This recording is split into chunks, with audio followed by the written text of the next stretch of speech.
जी नमस्कार, स्वागत है आप सभी का। मैं विकास कठराल आपका स्वागत करता हूं हमारी YouTube क्लासेस विकास कठराल क्लासेस पे। तो आज का हमारा टॉपिक है सब्जेक्ट वर्ब एग्रीमेंट और ये हमारा डे फर्स्ट है। देखिए, बहुत से बच्चे, बहुत से स्टूडेंट्स कंफ्यूज रहते हैं कि सब्जेक्ट वर्ब एग्रीमेंट में एक्चुअल में पढ़ना क्या है। तो समझने से पहले हम सबसे पहले एक बात को क्लियर करना चाहते हैं कि सब्जेक्ट और वर्ब के बीच में समझौते की बात हो रही है। मतलब यहाँ पर एक शर्त यह है कि अगर सब्जेक्ट किसी भी सेंटेंस का सिंगुलर है तो उसके साथ वर्ब भी कैसा आएगा भैया, सिंगुलर आएगा। ये चीज हमेशा याद रखिएगा। तो चलिए शुरू करते हैं हमारी क्लास।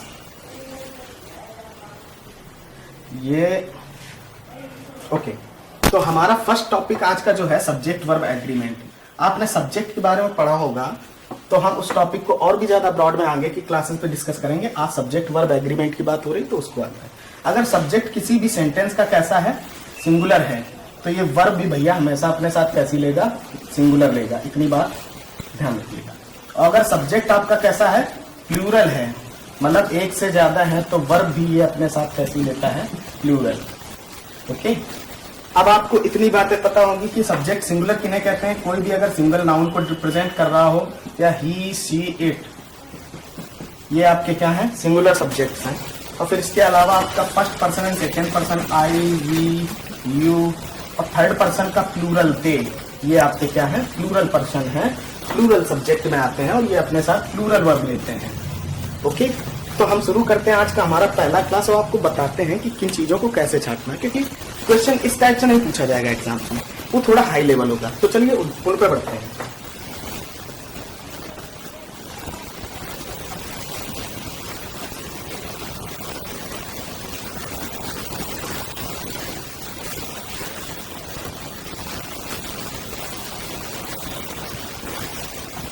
चलिए, आज का हमारा पहला क्वेश्चन है, neither of them are going to attend the party on 10 October. ये क्वेश्चन है आपका, इसमें पूछा जाना है कि एरर फाइंड करिए।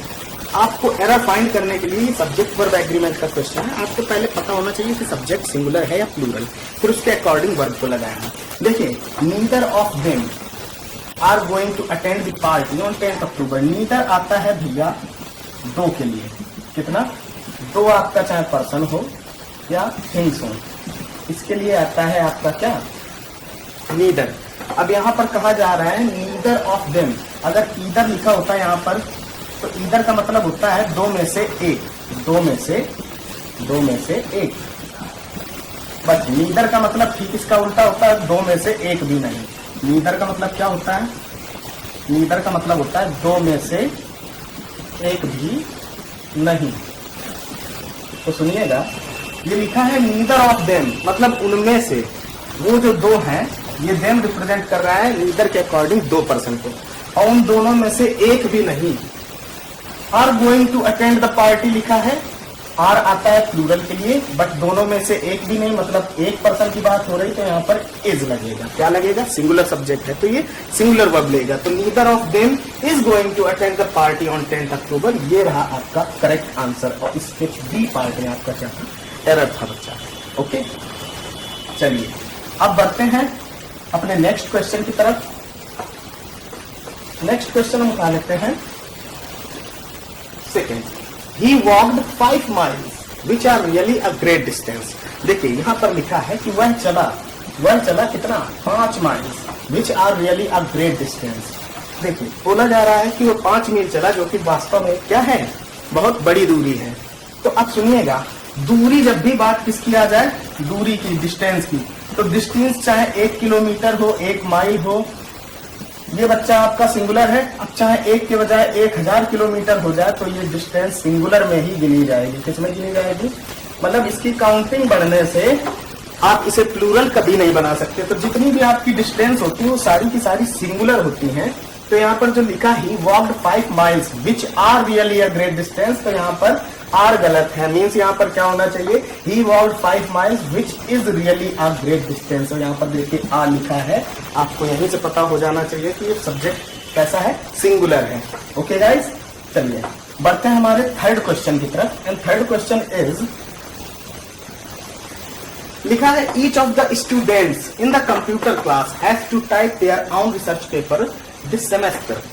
लिखा ईच मतलब होता है प्रत्येक, ईच मीन्स प्रत्येक, प्रत्येक समझते हैं ना, लाखों की भीड़ हो लेकिन उनमें से सब एक एक, इसे कहते हैं ईच। मतलब प्रति एक, हर व्यक्ति पर अगर काउंटिंग शुरू हो जाए तो उसे कहते हैं ईच ऑफ द स्टूडेंट्स, मतलब विद्यार्थियों में से सब, इन द कंप्यूटर क्लास, कंप्यूटर की क्लास में, हैज टू टाइप, को टाइप करना है there own research paper this semester, इस सेमेस्टर में उनको अपना खुद का रिसर्च पेपर तैयार करना है, टाइप करना है। तो सुनिएगा, मैंने बताया ईच क्या है, प्रति में से एक, प्रत्येक, और प्रत्येक हमेशा कैसा होता है, सिंगुलर होता है। अब सिंगुलर होता है तो भैया वर्ब भी कैसी लेगा, सिंगुलर। और यहाँ पर देखिए वर्ब जो आपका लगा है हैज टू टाइप, यहाँ पर हैज क्या है, सिंगुलर वर्ब है। मतलब यहाँ तक तो पार्ट में कोई एरर नहीं है, यहाँ तक बिल्कुल सही है। Each of the student in the computer class has to type. अब बात आती है आगे, ये आपका होता है प्रोनाउन।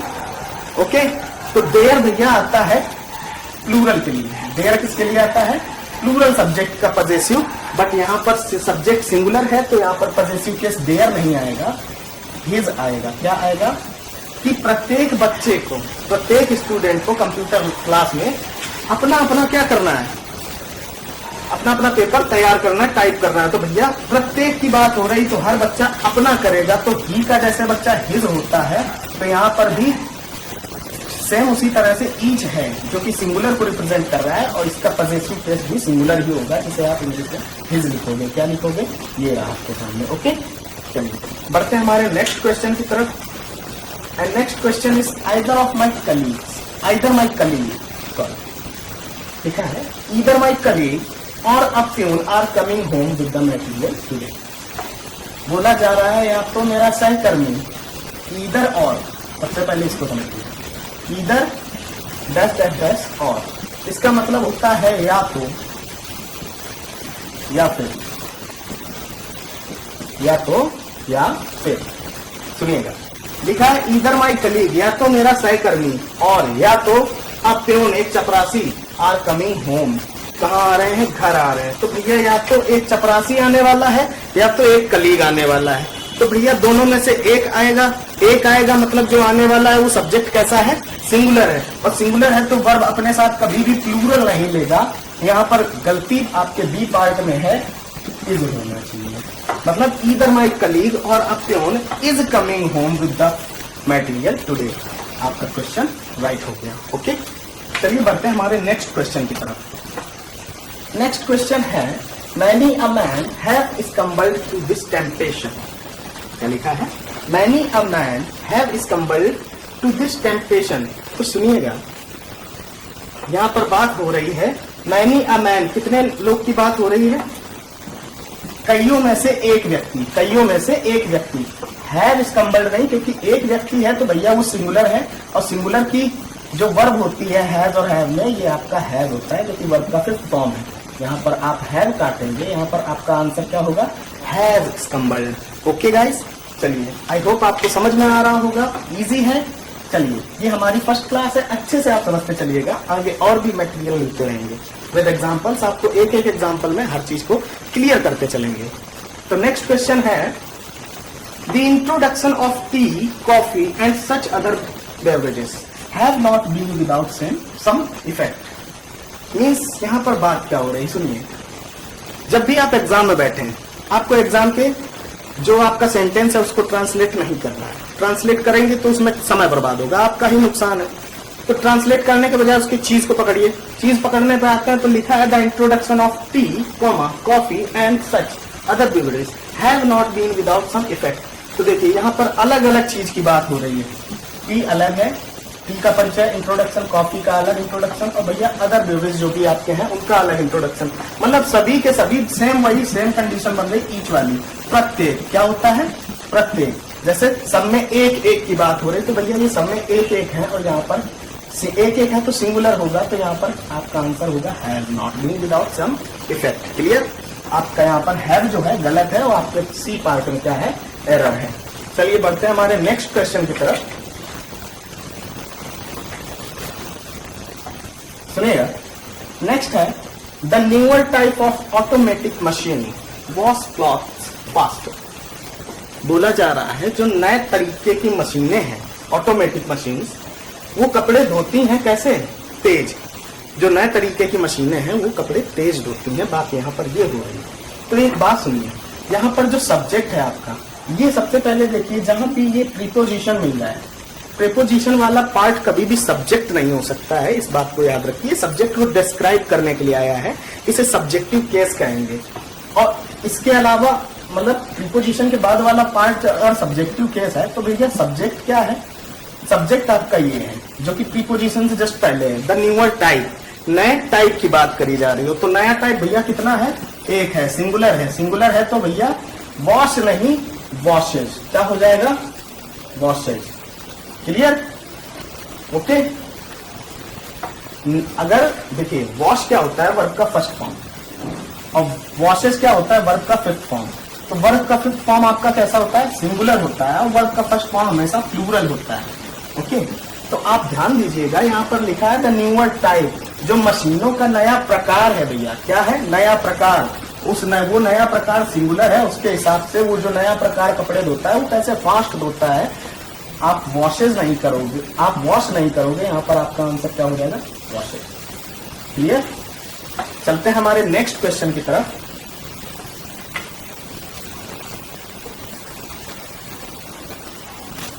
तो नेक्स्ट है each of the students in the computer class has to type, oh sorry ये तो क्वेश्चन आपका हो चुका है। चलिए नेक्स्ट आते हैं। नेक्स्ट है every one of the films you suggested are not worth seeing, कि आपने फिल्म में जिनको भी सजेस्ट किया वो देखने में कैसे नहीं थे, लायक नहीं। तो भैया एवरी वन की बात कर रहा है, एवरी वन देखने में लगता है कि ये कैसा है, प्लूरल, बट गलत। ये एवरी वन मतलब प्रति एक, हर एक व्यक्ति की बात कर रहा है, ये हमेशा आपका सिंगुलर होता है। और ये भैया है क्या, आपका प्रोनाउन है। सब्जेक्ट की जगह आपको तीन चीजें मिल सकती हैं, या तो भैया वो आपका क्या होगा, नाउन होगा। अगर नेम नहीं है किसी चीज का तो फिर उसकी जगह पे प्रोनाउन यूज करेंगे, और प्रोनाउन भी नहीं यूज करना तो कभी कभी वर्ब भी मिल जाता है जिसे हम जीरंड और इंफिनिटिव फॉर्म में यूज करते हैं, वो चीज आगे डिस्कस करेंगे। तो यहाँ पर समझते हैं every one of the films you suggested are not worth seeing. अब आप समझ गए होंगे आंसर क्या है, सब्जेक्ट ये रहा, और प्रीपोजिशन के बाद का हिस्सा मैंने बताया कि जितना भी होता है वो सारा क्या होता है, वो सब्जेक्ट नहीं होता। ये रहा आपका प्रीपोजिशन, ऑफ के बाद आने वाला हिस्सा क्या है, सब्जेक्टिव केस है, सब्जेक्ट नहीं है। तो यहाँ पर एवरी वन आपका सब्जेक्ट है जो कि सिंगुलर है, और सिंगुलर है तो यहाँ पर आर नहीं, यहाँ पर आंसर क्या होना चाहिए, is. Every one of the films you suggested is not worth seeing, क्या हो जाएगा, ओके। चलिए बढ़ते हमारे नेक्स्ट क्वेश्चन की तरफ। नेक्स्ट है the secretary and principal of the college are attending the district development council meeting at the collectorate. देखिए जब भी दो पद की बात कही जाए, यहाँ पर दिया गया था सेक्रेटरी एंड प्रिंसिपल। जब दो पद हो, नाउन हो, लेकिन नाउन कैसे हो, एक पद को दिखा रहे हो, जैसे सेक्रेटरी है ये भी आपका एक पद है, प्रिंसिपल है ये भी आपका एक पद है। अब आपके रिश्ते नाते जो भी होते हैं, मामा चाचा पापा दादी दादा, ये भी आपके पद हैं, ठीक है। तो अब सुनिएगा, जब भी नाउन कोई पद हो और वो कंजंक्शन एंड से जुड़ा हो, किससे जुड़ा हो, और अगर दोनों तरफ, ये सुनिएगा, दोनों तरफ आर्टिकल हो, आर्टिकल नाउन, मतलब सुनिएगा पहले वाले में देखिए द सेक्रेटरी, यहाँ पर आर्टिकल लगा हुआ है, और दूसरी तरफ भी भैया आपका क्या हो, आर्टिकल हो फिर नाउन हो। तो ये कंडीशन दिखाती है कि लोग कितने हैं, दो हैं। लेकिन अगर दूसरी तरफ आर्टिकल ना हो तो भैया वो कंडीशन दिखाएगी लोग कितने हो जाएंगे, एक। मतलब यहाँ जो कहा जा रहा है the secretary and the principal अगर लगा होता तो एक व्यक्ति सेक्रेटरी था, एक व्यक्ति प्रिंसिपल था। बट यहाँ पर द सेक्रेटरी एंड प्रिंसिपल, बीच में द आर्टिकल नहीं आया, मतलब ये सेक्रेटरी जो है यही प्रिंसिपल भी है। मतलब ये कितने लोग हैं, ये एक ही व्यक्ति है जिसके दो पद हैं, वो सेक्रेटरी भी है और प्रिंसिपल भी है कॉलेज का। तो भैया एक व्यक्ति है तो सिंगुलर वर्ब लेगा, आर कभी नहीं लेगा। यहाँ पर आंसर क्या हो जाना चाहिए, इज अटेंडिंग। तो आपका राइट आंसर बना the secretary and principal of the college is attending the district development council meeting at the collectorate. Okay guys, चलिए याद रखेंगे ये कॉन्सेप्ट। जब भी दो पद दिए गए हों किसी भी नाउन में और उनके बीच में कंजंक्शन लगा हो और पहले में आर्टिकल हो दूसरे में भी आर्टिकल हो, तब वो दो पर्सन दिखाता है। और कंजंक्शन के साथ पहले में आर्टिकल हो लेकिन दूसरे में आर्टिकल ना लगा हो तो वो दोनों पद एक व्यक्ति को दिखाते हैं। कितने को दिखाते हैं, एक व्यक्ति को। चलिए नेक्स्ट पे आते हैं। नेक्स्ट है there is only one of his novels that are interesting. There is only one of his novels that are interesting. देखिए one of his novels, one दिखाता है कितना भैया, एक को, और एक हमेशा कैसा होता है, सिंगुलर, अपनी, उसके उपन्यासों में से एक, इसलिए यहां पर नॉवेल्स आया है। तो इस नॉवेल्स को देखकर ये ना समझ लेना कि ये सब्जेक्ट है। ये दिखने में लग रहा है प्लूरल है, कैसा है, प्लूरल है, लेकिन नॉवेल्स यहाँ पर सब्जेक्ट नहीं है, वर्ब सब्जेक्ट के हिसाब से आती है। तो भैया सुनिएगा, there is only one of his novels, उसके उपन्यासों में से एक, दैट आर इंटरेस्टिंग, जो कि इंटरेस्टिंग है। तो भैया एक की बात हो रही है, दैट इज इंटरेस्टिंग। आपका आंसर क्या हो जाएगा, there is only one of his novels that is interesting. ये रहा आपका आंसर, क्योंकि जब सब्जेक्ट सिंगुलर है, ओनली वन, और ये देखिए प्रीपोजिशन ऑफ के बाद आने वाला पार्ट आपका सब्जेक्टिव केस होता है, सब्जेक्ट नहीं होता। तो ओनली वन ये आपका सब्जेक्ट है, ओनली वन के हिसाब से यहाँ पर इज आना चाहिए, आर गलत है। क्लियर। चलिए नेक्स्ट क्वेश्चन हमारा देखते हैं। नेक्स्ट है knowledge of at least 2 languages are required to pass the examination. कि जो एटलीस्ट कम से कम 2 भाषाओं का ज्ञान are required to pass the examination, examination pass करने के लिए कैसा होता है, रिक्वायर्ड होता है।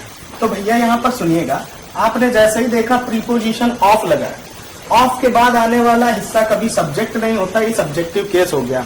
ऑफ के बाद जितना भी वर्ब के पहले तक मिल जाए, ये रहा आपका वर्ब, इसके पहले तक जो भी पार्ट आया वो सारा क्या है, सब्जेक्टिव केस है, जिसे हम एक्चुअल में अदर कहते हैं। ये रहा आपका सब्जेक्टिव केस। ऑफ के बाद आने वाला हमेशा क्या होता है, ऑब्जेक्ट होता है, और ये सब्जेक्ट के साइड पे, तो इसे सब्जेक्टिव केस कहेंगे। तो यहाँ पर बात क्या हो रही है, नॉलेज।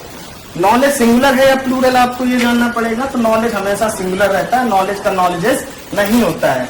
तो भैया सुनिएगा, नॉलेज ऑफ एटलीस्ट 2 लैंग्वेज, 2 भाषाओं का, कम से कम 2 भाषाओं का ज्ञान रिक्वायर्ड है। तो भैया ज्ञान सिंगुलर है, तो उसके साथ वर्ब भी कैसी आएगी, सिंगुलर। आपका यहाँ पर आर गलत है, क्या होना चाहिए, इज। तो करेक्ट आंसर बनेगा knowledge of at least 2 languages is required to pass the examination. Okay guys, चलिए नेक्स्ट क्वेश्चन पे आते हैं।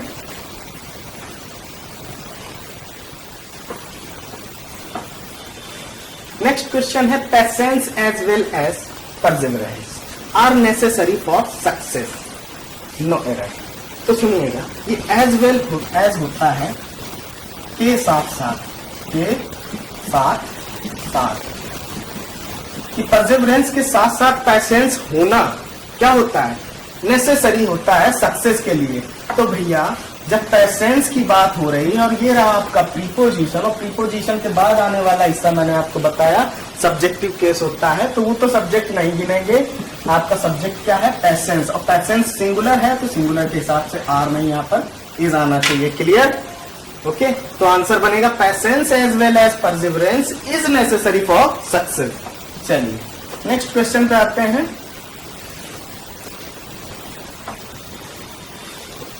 नेक्स्ट है in Singapore my brother in law with his wife were present at the function.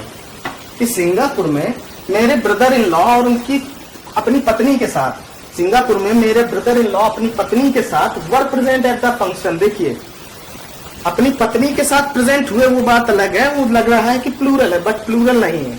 यहाँ पर देखिए जो आपका विथ है ना, ये प्रीपोजिशन है, प्रीपोजिशन के बाद आने वाला पार्ट किसमें चला जाएगा, सब्जेक्टिव केस में। ये सब्जेक्ट नहीं होता, तो ये सब्जेक्ट नहीं है, तो मीन सब्जेक्ट यहाँ पर कौन है, माई ब्रदर इन लॉ। और ब्रदर इन लॉ भैया एक आदमी को दिखा रहा है, सिंगुलर है, तो सिंगुलर है, तो यहाँ पर वर्ब बिल्कुल नहीं आएगा, यहाँ पर आएगा was.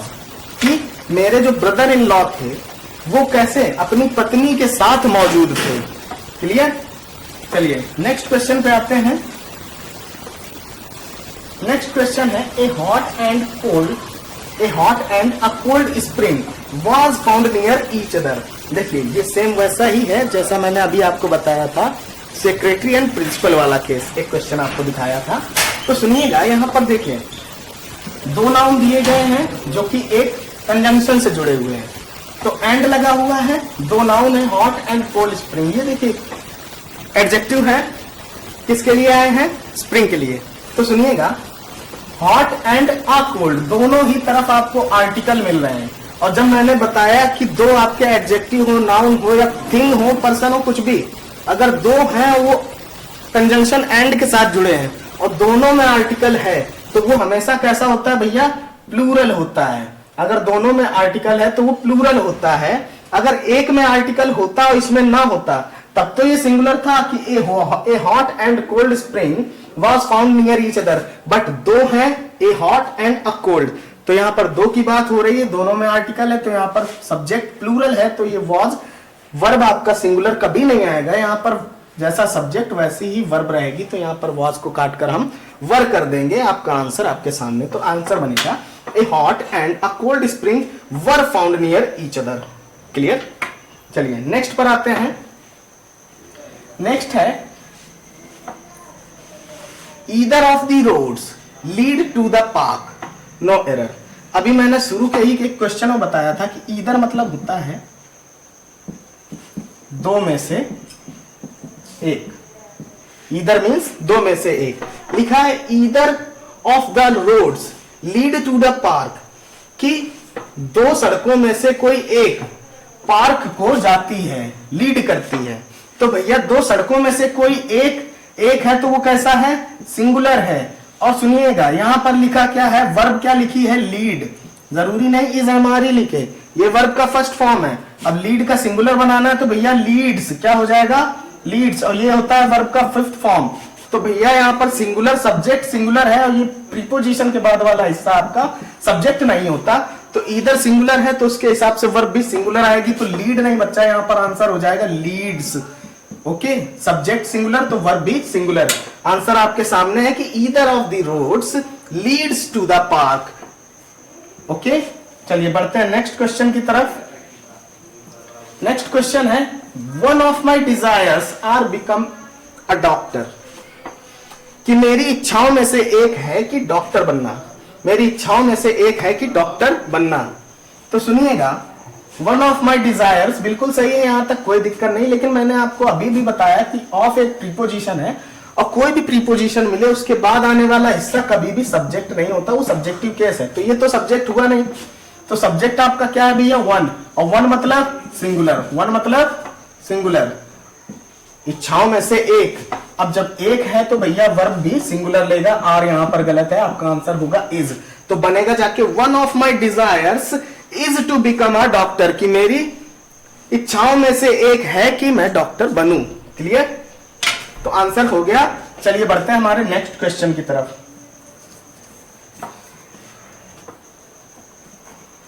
The next question is the whole block of flats including 2 shops were destroyed in fire. देखिए whole block of flats, flats का पूरा ब्लॉक, ठीक है, जो आपके फ्लैट्स होते हैं रहने वाले, उनका पूरा एक block, the whole block of flats including 2 shops, 2 shops के साथ साथ उसमें मिलाते हैं, वर डिस्ट्रॉयड इन फायर, आग में कैसा हो गया, नष्ट हो गया। तो सुनिएगा यहाँ पर ऑफ फ्लैट्स लिखा है, ऑफ के बाद आने वाला पार्ट आपका प्रीपोजिशन होता है, ये तो आंसर, ये तो सब्जेक्ट होगा नहीं। और इंक्लूडिंग 2 शॉप्स, भैया 2 शॉप्स, चाहे 10 शॉप इकट्ठी करे एक साथ में, लेकिन बात यहाँ पर शॉप्स की नहीं हो रही है, सब्जेक्ट ये नहीं है, सब्जेक्ट है द होल ब्लॉक। सब्जेक्ट क्या है, होल ब्लॉक। और होल एक ऐसा वर्ड है जो कि हमेशा कितने को दिखाता है, सिंगुलर को दिखाता है। होल वर्ड जब भी आपको एग्जाम में मिल जाए तो समझ लेना बात ये संपूर्ण की करता है, लेकिन संपूर्ण को अलग अलग बांट कर नहीं, एक ही साथ। तो एक ही साथ है तो भैया वो सिंगुलर है, होल आपका सिंगुलर, होल ब्लॉक, तो भैया वर्ब तो आएगा नहीं, यहाँ पर वर्ब कैसी हो जाएगी, वॉज। लिखा है the whole block of flats including 2 shops were नहीं, वॉज डिस्ट्रॉयड इन फायर। ये रहा आपका आंसर। ओके गाइज, चलिए बढ़ते हैं हमारे नेक्स्ट क्वेश्चन की तरफ। The next question is, wait a minute, let me dust. Next question is the sum and substance of his poem are as follows. देखिए the sum and substance of his poem are as follows. यहाँ पर देखिए sum की बात हो रही है and substance, मैंने बताया एक कंजंक्शन जो कि and है, ये अगर 2 नाउन से जुड़ा हो, दोनों नाउन में अगर दोनों तरफ आर्टिकल हो, जैसे यहाँ पर आर्टिकल द दिख रहा है, अगर यहाँ पर भी आर्टिकल द होता तो फिर ये 2 चीजें थी, बट एक में आर्टिकल है, सेकेंड वाले में आर्टिकल नहीं है, मतलब ये एक ही बात है और एक ही है। तो भैया ये कैसा सब्जेक्ट है, सब्जेक्ट सिंगुलर है, ऑफ हिज पोएम, ऑफ लग गया प्रीपोजिशन के बाद वाला हिस्सा, कभी भी सब्जेक्ट नहीं होता, तो आपका subject the sum and substance जो कि सिंगुलर है तो अपने साथ आर तो कभी लेगा नहीं, आंसर क्या होगा is. The sum and substance of his poem is as follows, ये रहा आपका आंसर। Clear guys? चलिए the next question is neither of the 5 excused could be convicted and D no error.